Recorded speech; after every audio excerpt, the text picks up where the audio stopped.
sida geedkaba uu ugu baahan yahay qorax biyo iyo mineral uu ugu baahan yahay aanaka waxaan u baahanahay physically mentally spiritually religiously inaan grow gareyno and this is the best place aan u grow gareyn lahayn baraarujina waxay ummadda ku baraarujisaa qofka bini'aadamka inuu isdhiso naftiisa uu geliyo inuu kobac sameeyo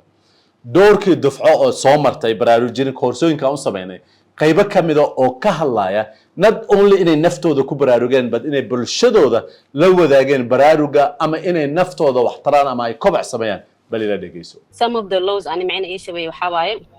the first couple of laws ay kamid tahay law of intentionality growth does not just happen laakiin waxaan ogaaday sida geedkaba uu ugu baahan yahay qorax biyo iyo mineral uu ugu baahan yahay aanaka waxaan u baahanahay physically mentally spiritually religiously inaan grow gareyno and this is the best place and maxal dahay aan u grow gareyn lahayn aniga laaga oo aad kaan ugu maragtay faa'iido galaskan wuxuu love awareness wuxuu iga caawiyay to find it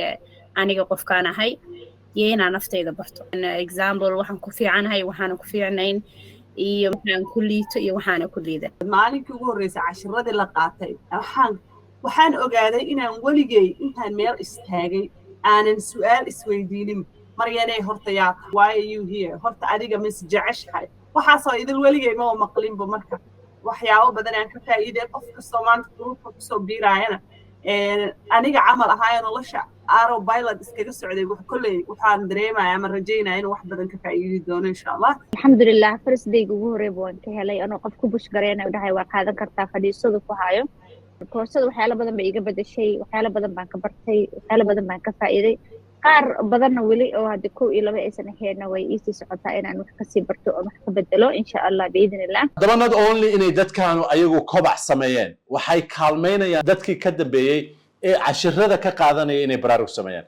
May 3rd insha Allah ta'ala hadii Rabbi raali ka dhigo waxaan sameyn doonaa koorso cusub oo loogu talagalay qofku inuu kobac nololeed ka sameeyo oo uu ka gudbo waxyaabaha caqabadaha hortaagan sida ay ka mid tahay cabsida sida ay ka mid tahay dhabar adeeg xumada sida ay ka mid tahay qofku inuusan garanaynin goolkiisa waxaas oo dhan waxa foundation u ah inuu qofku ka gudbo ama uu ogaado awoodaha Allah subhanahu wa ta'ala siiyay iyo sidoo uga qayb gal lahaa dhowr jeer waxaan ugu soo noqotay dadku inay marka ugu dambeeya ay dhahaan registration kana lagu daro haddaba haddii aad rabto inaad kobac samayso ka faa'iideysa hadda si aad uga mid noqoto dadka kobcaya aan dadka ducfad qaatay ama dadka koorsiga qaatayna ay laftigooda uga mid noqdaan kuwa ku caawin doona insha Allah ta'ala